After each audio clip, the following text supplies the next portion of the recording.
Hello everyone and welcome to a preseason live Q&A. Good to see a few people in the chat already. Please do confirm as well that my audio is okay and you guys can hear me fine. I know there were some issues the last time I did a stream a few weeks ago, but I've got a new cable which I think has fixed the issues.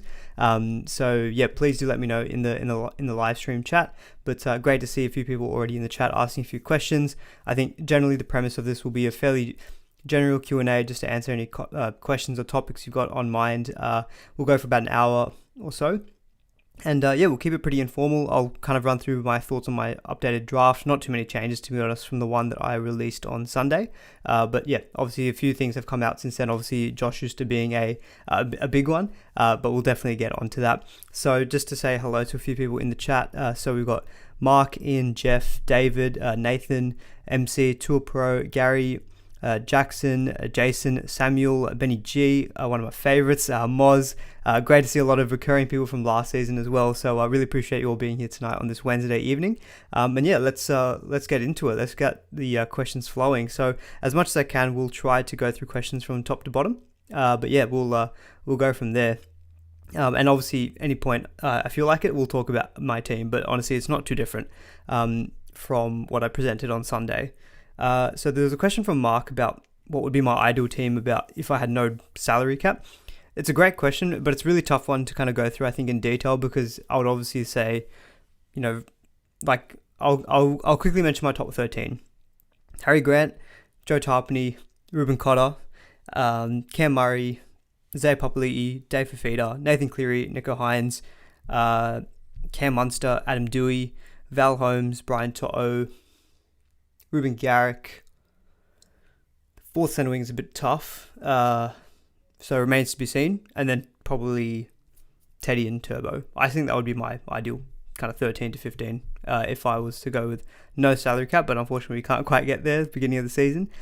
Ian was asking any chance that Chun Kum Tong, I probably butchered that, but I know he was talking about. It's the Manly hooker who played in the trials. I believe that they're trying to get him into their the top 30, but I'm not sure if he'll start for the Manly Seek, or not start, sorry, if he gets a spot in the 17. So I think it remains to be seen based on TLT. I know last season they had Lachlan Croker as a starting half, and I think they had, Dylan Walker come on as a bit of utility, so I'd be keen to see how that plays out in TLT round one. But I think, yeah, if you're looking him or Boyd, I'd say Boyd is a much safer option, at least to begin with, so I probably would lean him. Jeff is asking Tarpany or Cotter.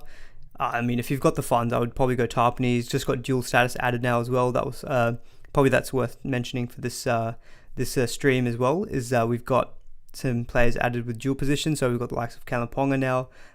Taruva obviously was probably the biggest one that people were calling for on Twitter. He's got his dual status now as well with centre wing, and he's currently in my draft, as you can see. But yeah, Jeff, to answer your question, if I had the funds, I'd probably go Tarpany, because I just think he looks so good again in that Maori Indigenous All-Stars game, and I think he'll probably be able to back it up from next season. Tour Pro says, considering dumping Harry Grant for Sonny Luke, talk is that Luke will be playing 50 to 60 minutes. Now this is really interesting one with Sonny Luke. So he's sight unseen. He hasn't played in the trials. Apparently he had a slight niggle, some leg type of injury, but talk is that he should be fit for round one, and if it was round one, he would have been playing.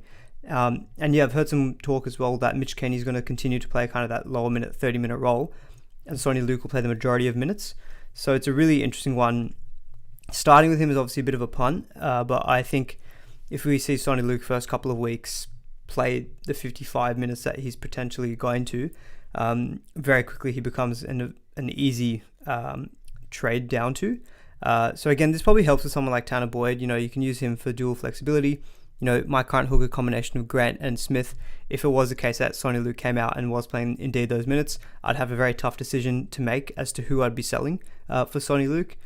But I'm at the moment not going to start with him just because it's sight unseen, and so I'd rather kind of see the minutes being played out, and if that is indeed the case, if he plays the kind of 55 to 60. Sorry, the question started moving really quick, so I've already lost my way. So please bear with me, but I will try to get through the questions as much as can. Just keep them coming, and we'll chuck in a few polls as well on some kind of more 50-50 decisions. Samuel says, "Hey, my man, pick one to start with, Fafita or To'o." Oh my god, that's tough. Well, I think now if it is looking like Toto is going to move to the left with Taylor May out of the team, if Toto's playing on the left, I'd probably say go with Toto. He's a bit cheaper than Fifita. It's probably not going to give you as much of a headache as Fifita. And I think they've probably got the similar floor. And to be honest, probably similar upside as well. I'd probably lean Toto, I think, especially if he's on the left. If he's stuck on the right, definitely an argument to pick Fifita. But, yeah, gun to my head, I'd say probably Toto, just about. I like him on the left. That's where he got that really good. Obviously, 2021 was a bit of an outlier season, but playing on the left, you could see that Panthers. I still think Panthers' attack will be left skewed. I think that's just in general. Like most teams, sweep players are more focused to the left. It's just most players can easily pass from right to left. So that's my thinking anyway on that one. The great man himself, Benny. No, I think you're referring to yourself, mate. Absolute legend. Is Josh Hodgson a trap? Yeah, I wouldn't be going near Josh Hodgson, to be honest. I don't think he's ever really been someone who's Supercoach relevant. Like, even if I quickly look at, if you guys don't know about this website, NRL SuperCoach Stats, Josh Hodgson, for some reason my drop-down menu is not working, but anyway, we'll get back to that another time. It doesn't seem to be working, but historically I don't think Hodgson has been a great Supercoach option either. I think there's enough other options now. Main reason for that, I think, is just due to potentially minutes, and I needed to kind of free up a little bit of cash to move Garner out for T. Wilton. So that's why I've kind of put him there at the moment, but it's a tough one because he replaced Josh Curran, who I would have expected to stay starting for the Warriors. So a little bit surprised that Ford was starting in his place, but it's really hard to pick him in terms of what kind of minutes he'll play moving forward. But I've taken him as a bit of a punt at the moment, just at kind of 280k.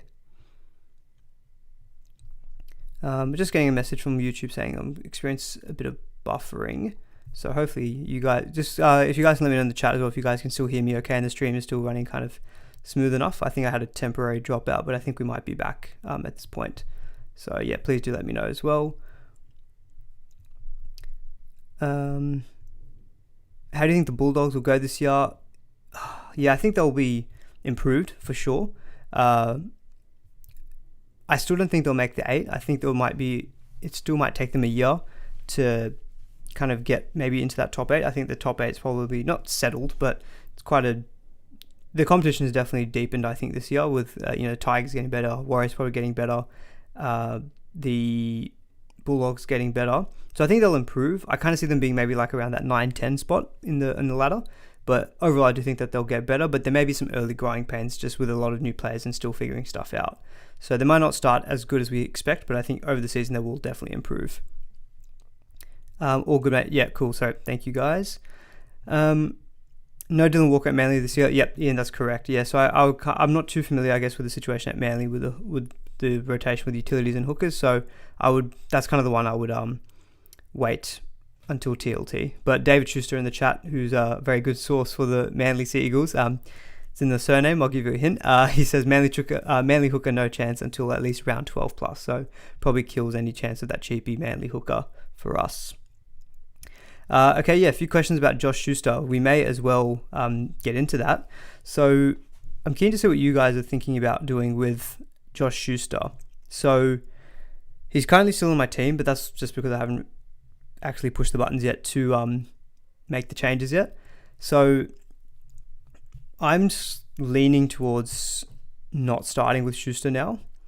So NRL Physio put out some great analysis on his Patreon, which I've mentioned it a few times in the preseason, but it's fantastic. I really do recommend it. But basically his view on Schuster and the calf strain makes me a little bit more hesitant about me starting with him, just because I believe in 2021 and 2022 he's also had calf strains, and it's taken him a little bit longer than the original deadline for him to come back from that.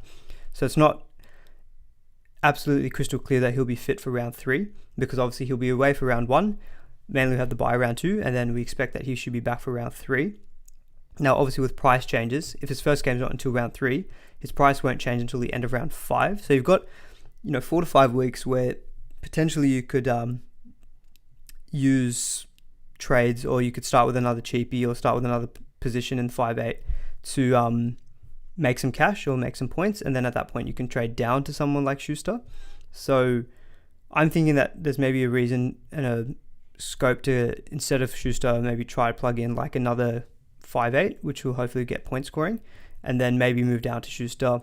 Because he's got dual, you can either get him in at second row forward or at 5/8. So say if you've got an underperforming second row forward, stream stopped. Okay, sorry guys, let me see what's going on. Now it's saying excellent connection. What's going on here?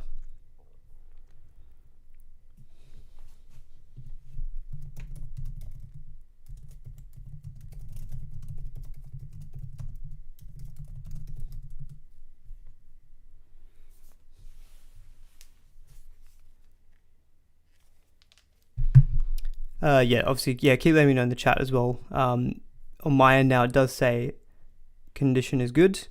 Australian internet, 100%. I blame the Australian internet, and I blame Southwest Sydney internet as well for this. It seems to be okay on my laptop at the moment. So YouTube seems to be okay. I'm all good now. Yeah, I think it's just a couple of instances where the stream drops, but it comes back up again. And random, if someone in my house turns on the microwave, it kills the internet in the house. I don't know what is going on there. I hope someone's not heating food up, because that might have been why as well the internet dropped. But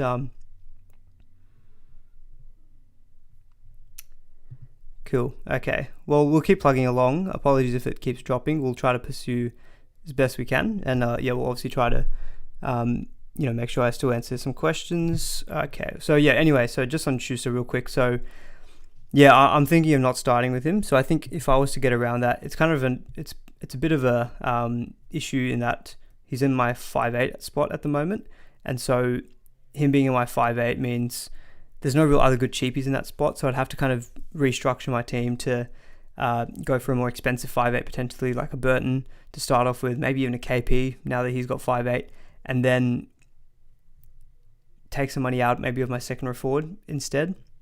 It's one of the things I've tried to do.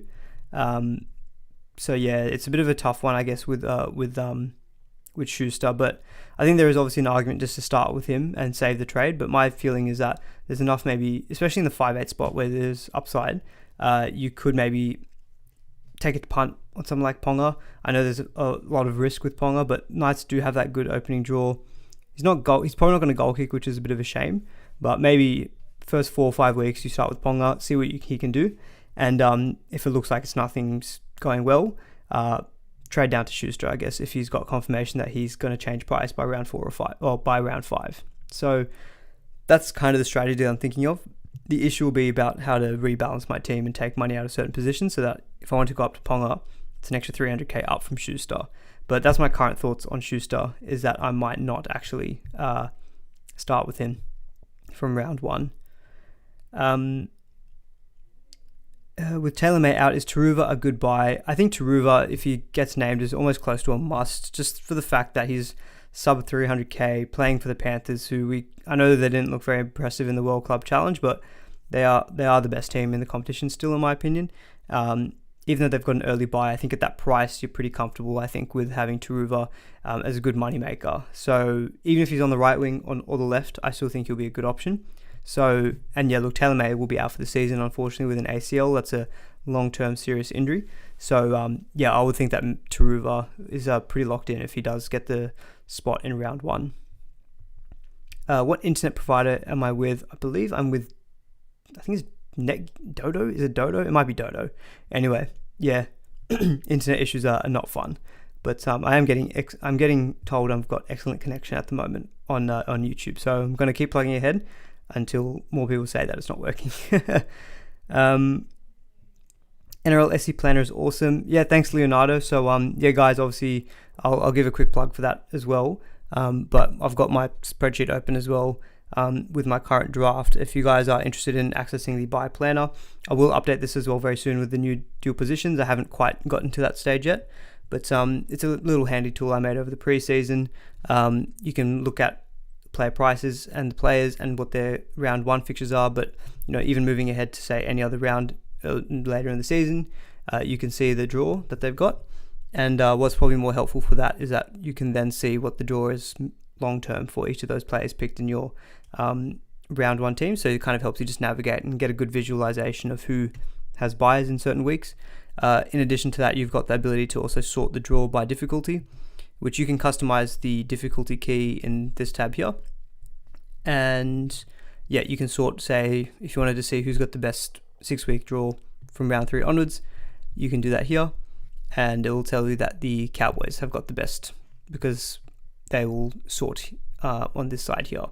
So yeah, little nifty tool that I built over the preseason, and if you guys are interested, shoot me an email. I'll leave a link to my email below in the description after the live stream. But yeah, that's probably enough of a plug there. I did a whole video on the spreadsheet as well, so if you are interested as well, do check that video out as well. But glad to see some people are enjoying it and getting use out of it as well. That's the main thing. Any love for Olukwatu as a pod? Average 70. Yeah, Olukwatu was really good last season. Don't get me wrong. I really enjoyed owning him for parts of the last season as well. I think he was good when Turbo wasn't playing for Manly, and I think there were some numbers that backed that up, where when Turbo wasn't playing for Manly, then Olukwatu generally got more ball from DCE, because DCE was having more of a role in the attacking sense for Manly. So I think with Turbo, if he is confirmed to be fit for round 1, probably means Olukwatu, I feel, will slightly regress. And also, I think it's just, there's an early buy in round 2, which kind of is meaning if you're going to go for him, then obviously you're copying a fairly early on a buy. I think there's just also a lot of other good options in second row forward. That means I think you can pick a equivalently good option and avoid that kind of issue of an early buy as well. So he's a good pod, but personally, just not for me. Thoughts on Tom Gilbert? Decent plotter at around 50 to 60 last year, and he has a handy duel. So oddly enough, I've not really been that keen on Tom Gilbert at all during the preseason. So I'll quickly bring up some of his numbers on NRL SuperCoach Stats. Now, granted, a lot of his numbers from last season was when he was playing on the edge. We expect him to be playing at lock in the middle for the Dolphins, but I'm looking at some of these games here, and so the PPM just didn't really thrill me. So looking at some of those games where he played over, let's say, over 60 minutes, which is a pretty good stint. 46, 57, 53, 34, 76, but that game did include a try. What other games we got here? 65 is obviously pretty decent. 37, 47. I'm seeing a lot of scores where if he played over 60 minutes on the edge, he was kind of getting about kind of what looks around the 45 to 55 mark. Now, that might increase if he plays in the middle, but maybe the minutes go down a little bit. I kind of just feel that his might not be the best value pick. He's almost close to 500k. And so I kind of feel like the duel is handy, but it's also the Dolphins. I don't know. Kind of when I was just digging into those stats, playing in the middle, when he was playing on the edge, PPM wasn't great. Granted, it might improve playing in the middle, but they weren't super encouraging to me, at least anyway. I know he's kind of got a few forwards around him who are probably towards the latter stage of their career, but Wayne Bennett's got them over there for a reason. And so I don't know, it's just more of a gut thing. I've just not really been too keen on Gilbert. So yeah, personally not for me. I'm starting with that. Schuster now says Stewart will bring him in before the price rise. Yeah, I'm starting to think that's what I will do as well. Jackson says Teddy / Drinkwater to start. Good. Not too keen on Turbo. If he kills it, might try get him round 3. Yeah, look, Drinkwater is going to be a really good pod. I think I mentioned in the fullback video, if you're going to go for kind of a non-Latrell Turbo Teddy fullback, I would probably go with Drinkwater, just for the fact that his draw is ridiculous, and had a couple of try assists as well in his trial on the weekend as well. So good option. Really had a really good 2022. For me, it's kind of that thing where I think he had a bit of a career year and it translated for SuperCoach. And if you are looking to start with him, this is probably the time, because the easy games is when he averaged really well. Can't remember the numbers off the top of my head, but his average against bottom 8 teams was so much better than his average against top 8 teams. So this is really the period that you want to target him. So I don't mind it. My very first draft actually did have Drinkwater, but I think I'd rather spend that money on Holmes, because I think Holmes, in terms of his ranking in the centers, he's near the top, whereas Drinkwater's ranking within the fullbacks, I don't think is quite at the top. So I'd rather just go with Holmes, who's goal kicking as well. And him and Drinkwater around the similar price. So I'd rather personally just go with Holmes. I don't mind the Teddy drink order combo, and I think it's fair to say, like, yeah, if Turbo's starting round 1, you still want to avoid it. Maybe look to him in round 3. I'm also just conscious though of, like, I don't want to book in too many trades in the kind of rounds 3, rounds 4, because that's really the crucial week for us in terms of making moves to jump on the players who are rising up in price. For me, if Turbo's fit round 1, it's a home game against the Bulldogs. I think the value is too good in Turbo in my opinion, so that's why I'm happy just to start with him and even cop that buy in round 2. Tomato sauce or barbecue? 100% tomato sauce. Not a question in my opinion. Front row forward must-haves. So must-haves in the front row forward is really a position that's probably doesn't have any outstanding must-haves, because the likes of Cotter and Tarpany, maybe even Tohu Harris, probably going to be your best options, but don't think any of them are absolute must-haves. Tarpany maybe later on in the season. And even in the cheapy sense with Kepi Mawali, Kepi probably looks like he's going to be pretty decent if he does start. So I think he's going to be very popular, and I think him getting dual also adds to that as well. So Kepi, I wouldn't call him must-have, but probably will be a good cheapy if he does get named to start. Davey Mawali, just for the price, could be pretty good, but again, he's not like an absolute must-have. If Franklin Pele comes into the squad for the Bulldogs, I think he'll be probably someone I will try to get in, maybe for Kepi, and I move Kepi maybe to my second row forward bench. That might be something that I do, because I think Pele at like 216k will probably be a pretty solid option as well, front row forward. But I don't think there's any must-haves. Just quickly touching on my current front row forward setup, I still feel like it's okay for me. Like, I don't mind going a little bit cheaper there. I think Welch I'm actually pretty comfortable with. I know he's coming back off the Achilles, but he's had a long time now since that injury. Just got named today, I think, club captain as well from the Storm. And I think I like the fact that he was looking to offload in the trials, which is a good sign for me, because offloads is a great way to just rack up cheap points in SuperCoach. And Welch was pretty good for me a couple of seasons ago as well when I started with him. Gets around 55 to 60, which at his price is pretty good. And Stefano, I think his performance in that trial just made me think 319k, if he can get good minutes and if he's offloading, he can be a guy who can also punch out like 55, which at his price is good. And if my two starting front row forwards are getting me 55 points each, and I'm paying less than combined 800,000 for them, I'll take that. I'll take that because it lets me fit in other guns in my team as well. Mark says, hi, Man. The spreadsheet is a must. There you go, guys. You've heard it from Mark himself. The spreadsheet is a must-have. Don't worry about your players' must-haves in SuperCoach. It's the spreadsheet. The spreadsheet is a must-have. Brokenhausen. Oh, God, that's... Just before I answer your question, Brokenhausen, that name is sad because it would have been lovely to have Ryan Pappenhausen at the beginning of the season. He probably is my all-time favourite SuperCoach player. I think I've been able to get all of his big point scores and captain him for all his 190-point games. So, happy for me. It's sad that we can't see him for the beginning of the season. So hopefully he gets back to us very soon. But anyway, your question. Charles Nickel Klukstad, a trap. Feel like he plugs a hole at the price. So yeah, he's not currently in my squad. The team that I showed on Sunday had Isaac Thompson, Nickel Klukstad, To'o, and Val Holmes as my starting four. So I thought I needed to fit in Taruva and Alamoti and Khan Pereira for me. I feel pretty comfortable with. I don't think they're going anywhere.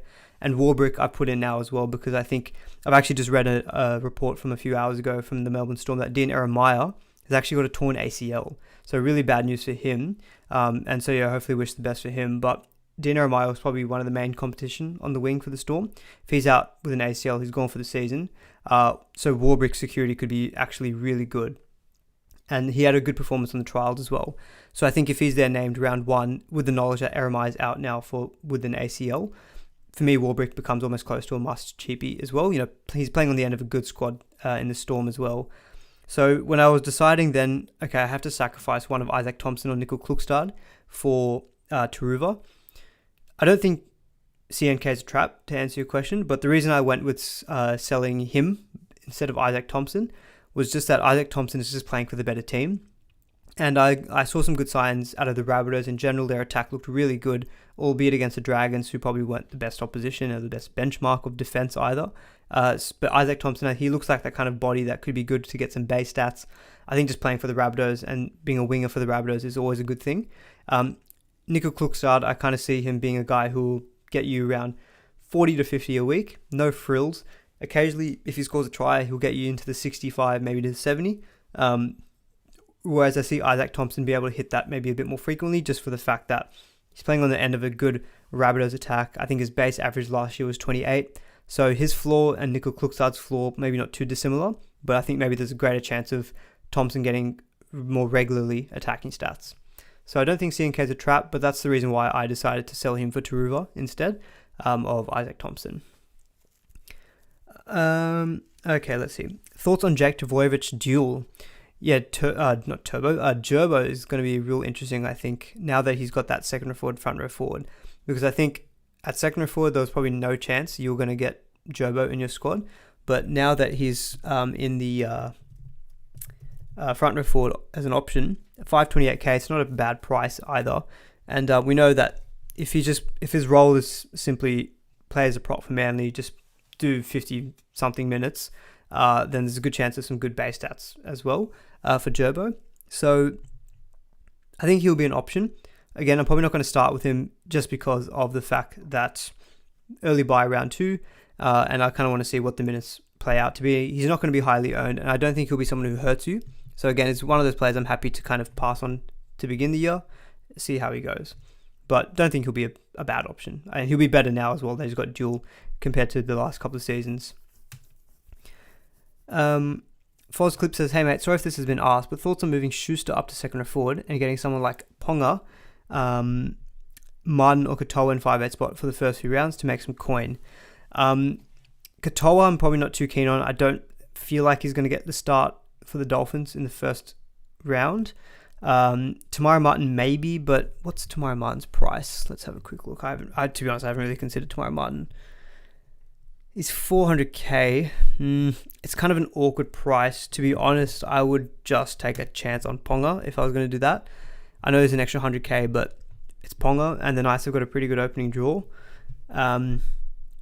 So yeah, I would probably say with Ponga. And yeah, I did give my thoughts a bit earlier in the stream, Foz, that I'm leaning towards not starting with Schuster because of the fact that I think there's a chance he may not return in round 3.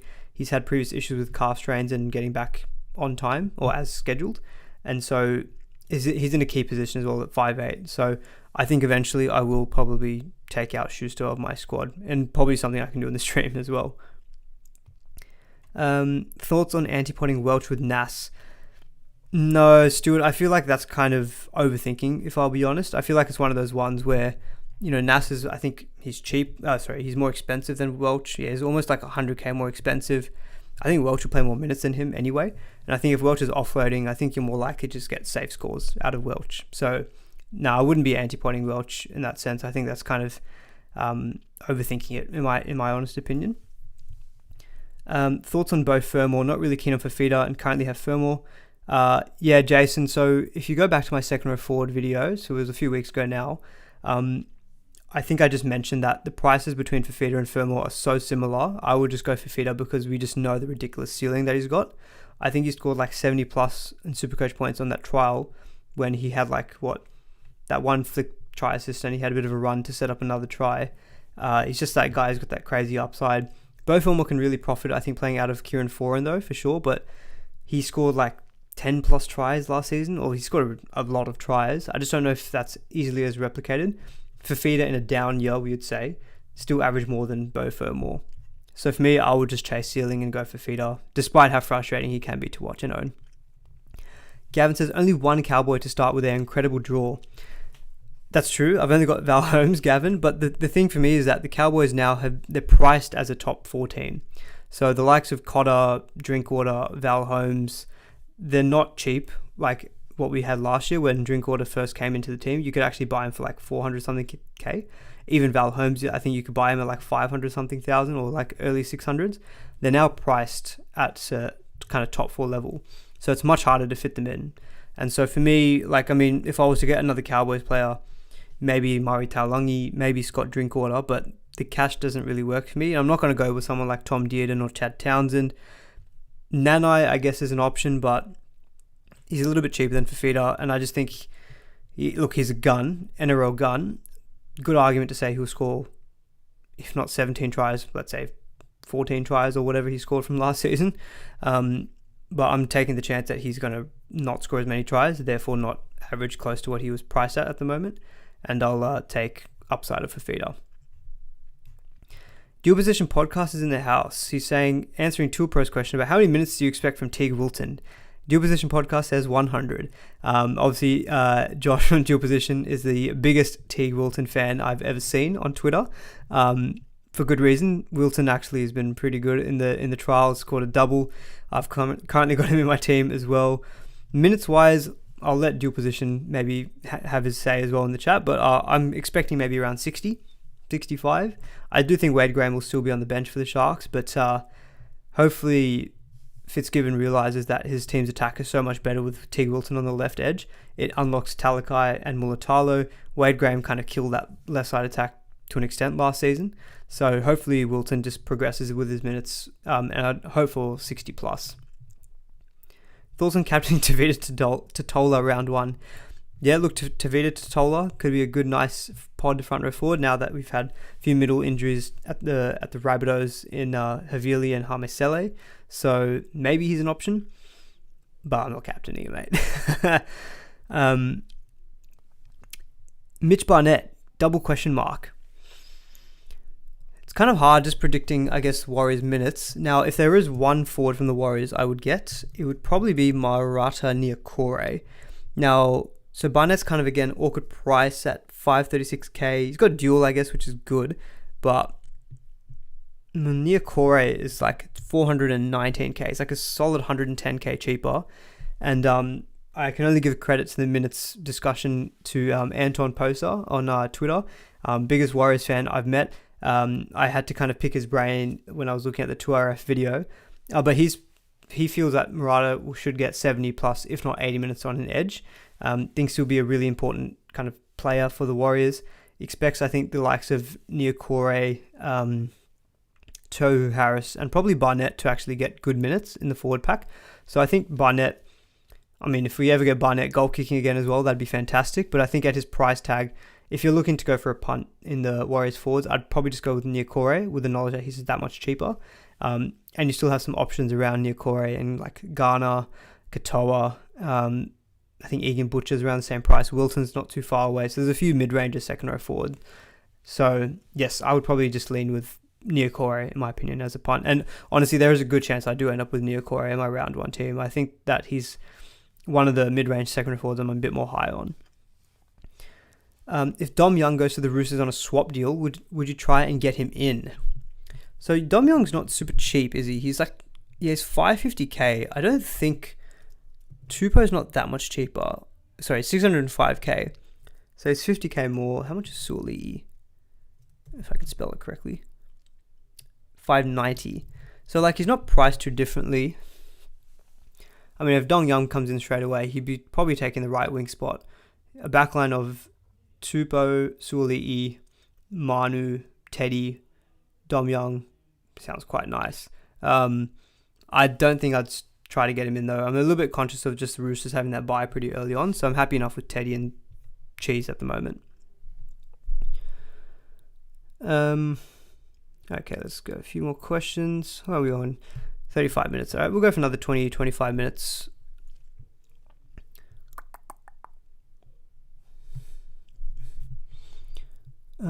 Let's see. What's better, Munster and Katoa or Dewey and Burton? Oh, Declan, for me, this feels very obvious. I would go Dewey and Burton. I don't think Katoa is really going to be an option for round 1. I'm so, I mentioned that 5-8 video, even before the Bulldogs trial, that I was leaning towards Dewey over Burton. Just the numbers, Dewey still being able to perform well in a pretty average Tigers team last season. And then watching that trial, I was even more encouraged just watching Dewey kind of be so central to the Tigers attack. Burton wasn't quite as involved, I'd say. And so, I already had Dewey in my team prior to that trials, but it just made me more comfortable having Dewey. So I'm fairly certain Dewey is going to be there for round 1 for me. I'm pretty settled on him. I can see Cassidy's asked another question saying, which 5'8" would I consider starting beside Dewey? I think at this stage it would be probably Ponga or Burton. I'm actually thinking Ponga because it makes it easier to sell him if he gets a head knock or he stinks it up the first few weeks and Schuster's available. I'll just go straight down from Ponga to Schuster. I'm currently thinking that at the moment, which sounds crazy, but I'm thinking about it. It actually might be worth, sorry, I might just quickly pause on the questions for a couple of minutes, but I might just quickly discuss how I would actually look at getting, like, if I did want Ponga in my team, he's not cheap. He's 530k. I've already cut a lot of corners with, fitting in some guns into the team. Unfortunately, if I went Ponga, I'd probably have to sell someone like Fafita or Harry Grant. I've been on Harry Grant all season, and I'm very happy with Harry Grant in my team, but there's a good chance that if I went down the Ponga route, I would start without Harry Grant, which feels awful. So let's say if I wanted to do that, which I don't want to do, to be honest, I'd love to keep Harry Grant. I'd have 570k, so to be honest, I'd probably go like Tanner Boyd, just standard. I'd have 185k, at which point what I would maybe start doing is just beefing up some of the bench spots. So maybe instead of Jackson Ford, who I've just got there as kind of a placeholder at the moment, I could go for one of those kind of mid-range secondary forwards. So maybe someone like a Niokore. There we go. So let me just quickly plug that in.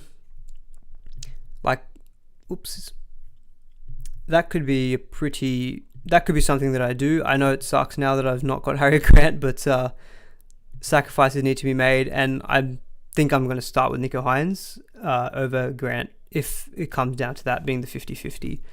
So that could be something I do, at which point I can say, all right, Ponga, you go down to Schuster if you stink it up and Schuster's back round 5, back round 3 due to rise in price round 5. And then maybe at that point I look to say, maybe I upgrade Brandon Smith or Tanner Boyd to Harry Grant, maybe something like that. Pat Carrigan as a pod. Yeah, Carrigan looked really good again in the trials. I think with all the kind of, all that kind of off-season stuff with Payne Haas. Carrigan, I mean, his season last year was ridiculous coming back from an ACL. I would expect much more of the same, to be honest. I can see him being someone who I think last season, averaged about 62. Can definitely see him being someone who just gets you like 65 to 67 every week, just in base and work rate. Like, the guy's an absolute weapon. So just having a quick look at his 2022. Yeah, 62.2 average last season. Yeah, I guess the only thing with Carrigan is that, so his high score last season was 92, which I think included a try. Let me have a quick look. No, it included a try assist and I think and a line break assist. So so without that, it was 72 points. I think if you're after super solid, just lock in 65 to 70 a week, Carrigan's probably who you'd go for. But because I'm a meme and I like upside and I like roller coasters and emotional poems, Fafita is probably who I'm going to stick with, I think, just for the ceiling. Carrigan, I don't think is going to get you 100 plus. Fafita could do it in 10 minutes. But no, just to answer your question, I think Carrigan will be a really solid option. I think I'm seeing more and more people go for him. Just to remind myself of his price. Yeah, 655k. I guess it's not cheap. If he was like 600k, I reckon I'd be much more keen on him. I just don't think he'll be solid for you. I just wonder how much extra value he'll get you in terms of price rises. At which point I'd just say maybe just if you're going to go for that kind of dollar value secondary forward, I'd maybe just go up to someone like Fafita. But there's a couple of questions I'm seeing actually just while we're on the subject of secondary forwards. A couple of questions on Cam Murray. So Alistair says, thoughts on Cam Murray over Fafita? Yeah, I mean, look, this is probably a shortcoming of mine where I just haven't probably considered Murray enough. That performance against the Dragons was ridiculous. Like, the guy's an absolute freak, how good he is. And I think, yes, he probably will be one of the top 3 averaging secondary forwards for this year. I just think the draw is tough for the Rabbitohs, which I know doesn't really matter for Murray because he's got such a good work rate that he'll probably get you 70 points each week.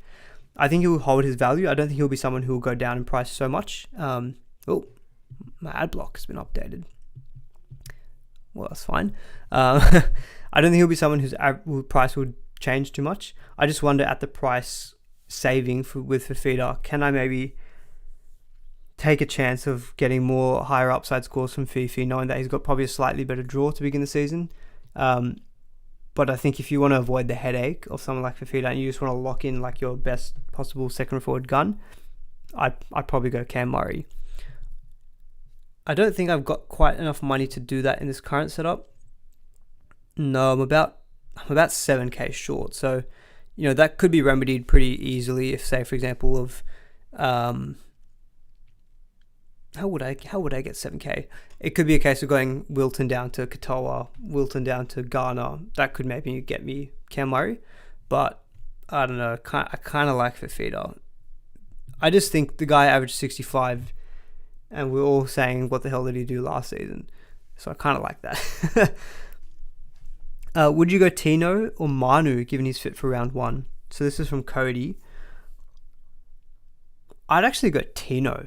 I know it sounds crazy, but I think Tino looked really good in the trials, and I think we all kind of underappreciated him in last year for Supercoach. Like, he was a top averaging front row forward, and his duel, there's a good chance he just keeps playing big minutes for the Titans and being, central to them. So, like, Tino is more likely to get you 67 to 70 to begin the season as well, compared to, say, Manu, because the thing with the Roosters, the first 2 games are really good, Dolphins away, then the Warriors, then we've got a bye, but then it gets pretty tough in terms of the games that we've got.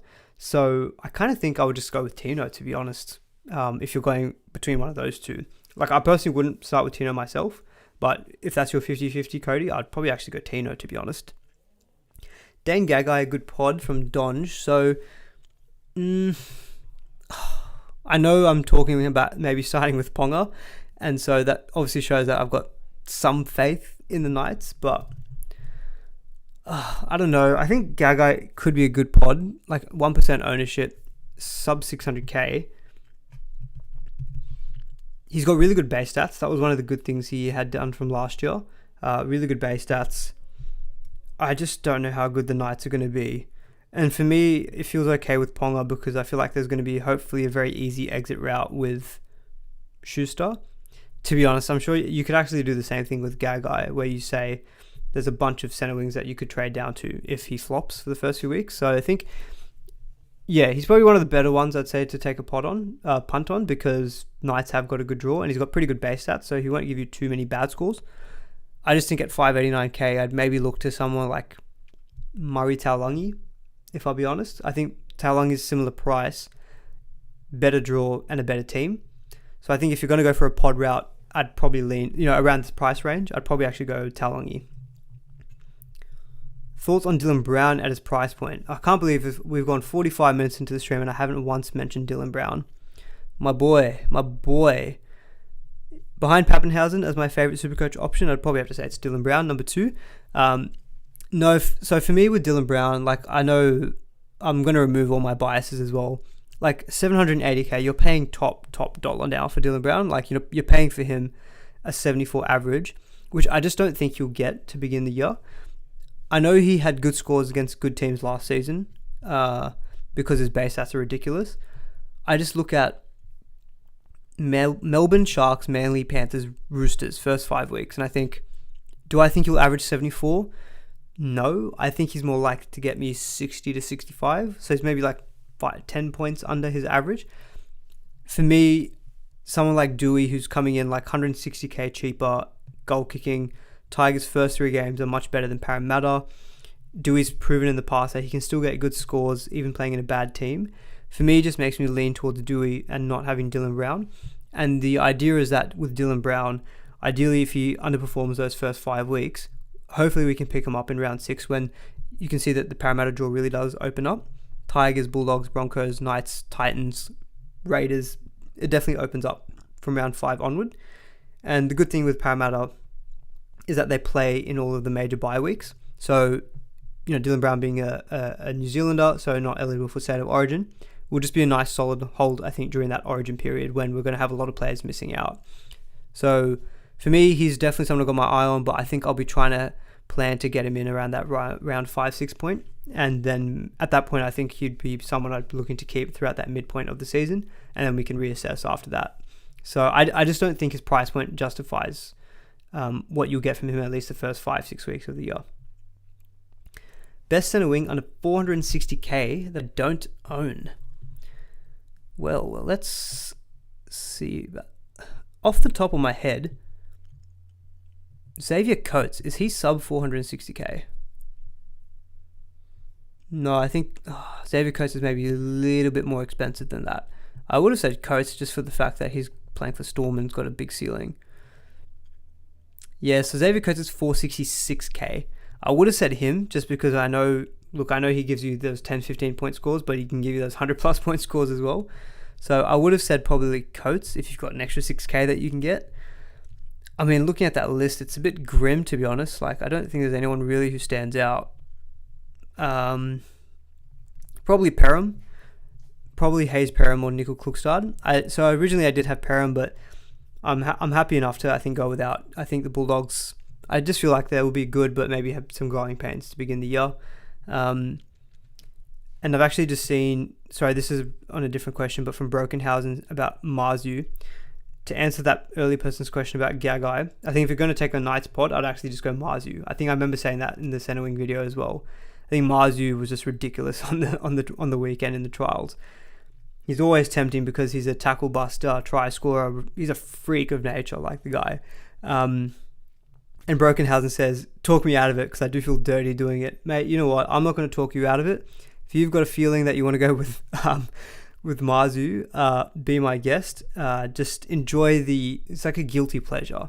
He's like your third Tim Tam after you've had two, and you know you shouldn't have the third one, but you just know how good it's going to be. Marzu is your third Tim Tam, okay?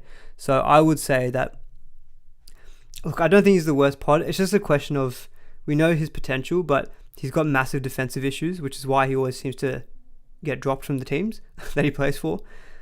But good start to the season. He's not the worst pod. Is Luke Garner a big avoid?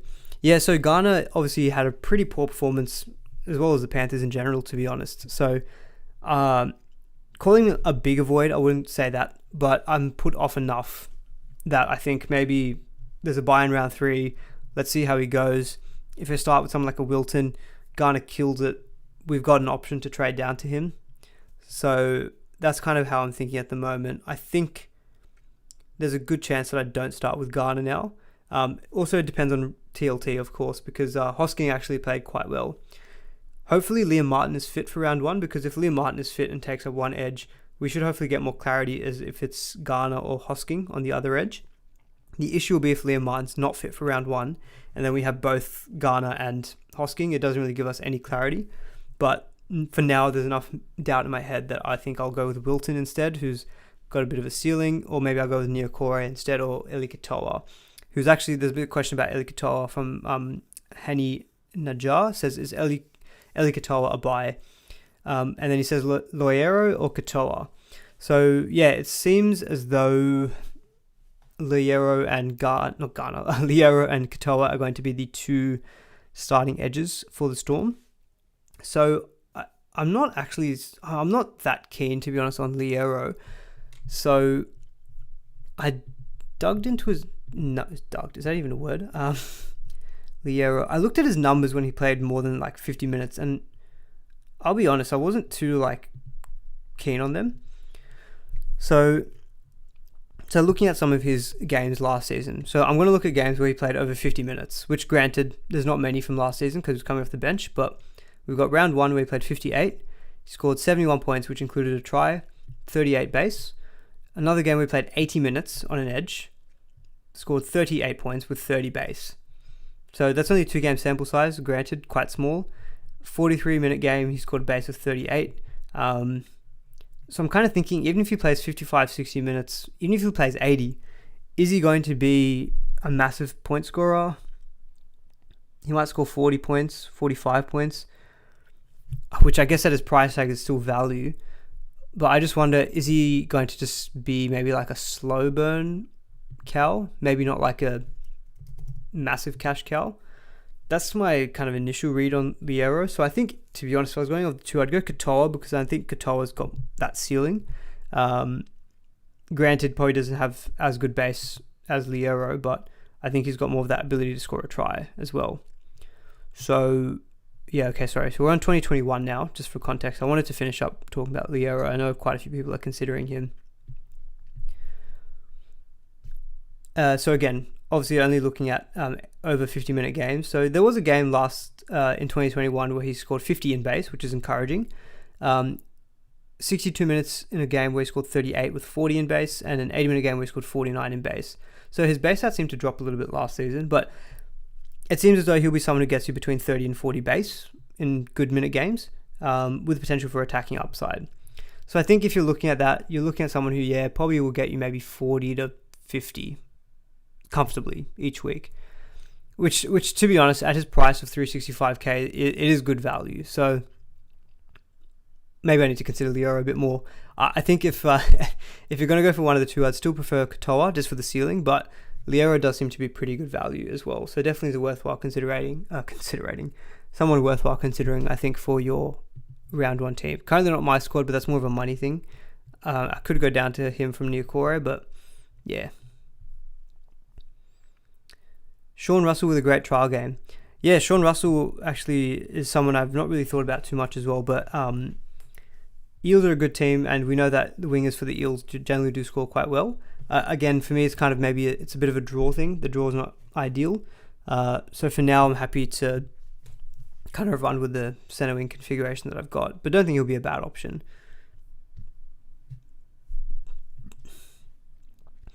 Right off into the sunset. If Dom Young goes to the Roosters and Heimel Hunt, 234k, gets a spot, at what point do we not select every single available center wing cheapy?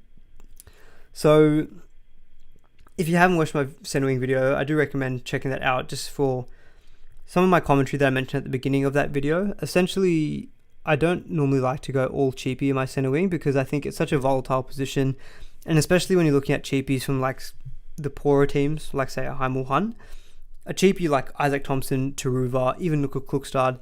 Nico Klukstad is probably helpful in the fact that he's got somewhat good base and is playing at fullback. But if you look at the likes of Taruva, Isaac Thompson, they're playing for good teams, so you're more comfortable taking a punt on them. Alamotti is bottom dollar and starting, so it's kind of easy to go for him. Khan Pereira is bottom dollar. Warbrick is the bottom dollar and playing for a good team. Heimel Hunt is not quite bottom dollar, and he's playing for not a great team. So you kind of have to make those small pro cons, I think, before you start taking every center wing cheapie. And I do like the fact that I can stick in someone like Holmes and To'o, add a bit of solidity to that position as well. Why is Sam Walker's ownership so low? 9%. Dolphins round 1 and Warriors round 2. I think the reason Sam Walker's ownership is so low is because Hines' ownership is so high, I expect. What is Hines' ownership? Let's see. I can't see that here right now. Sorry.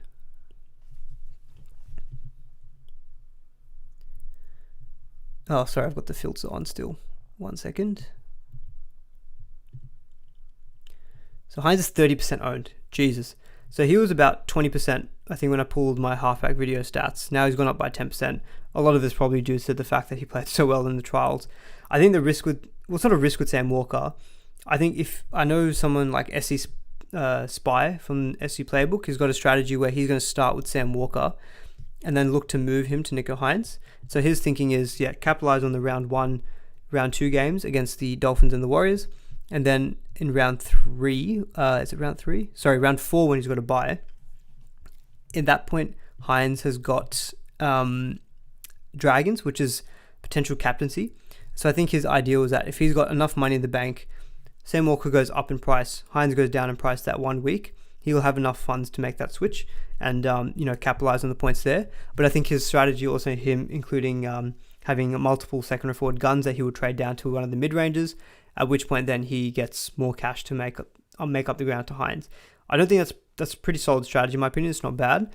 For me, I'm not personally as aggressive as that in my opinion, because beginning of the season is so unknown. I like to just play safe and not try to book in too many trades.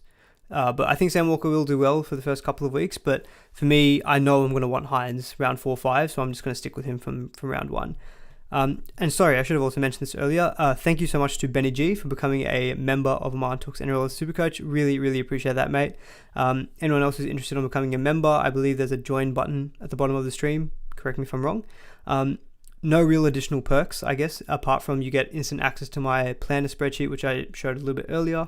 And I haven't fully decided if I'm going to do like members only streams, but that was something I did think about, where at points during the season, maybe once before the preseason, members of the channel would get a members only streams, just so that I can make sure that their questions are specifically answered. I think especially now that some of the members have been members of the channel for like close to a year, so I kind of want to pay them back a little bit for their support. So that's something I'll think about. As much as I can, we'll keep content free on the channel, but that is something I've toyed about, is having a members only stream. So stay tuned for that. But if you just want to show support to the channel, it's like 99 cents a month. Would appreciate that as well, but obviously most of the content will remain free.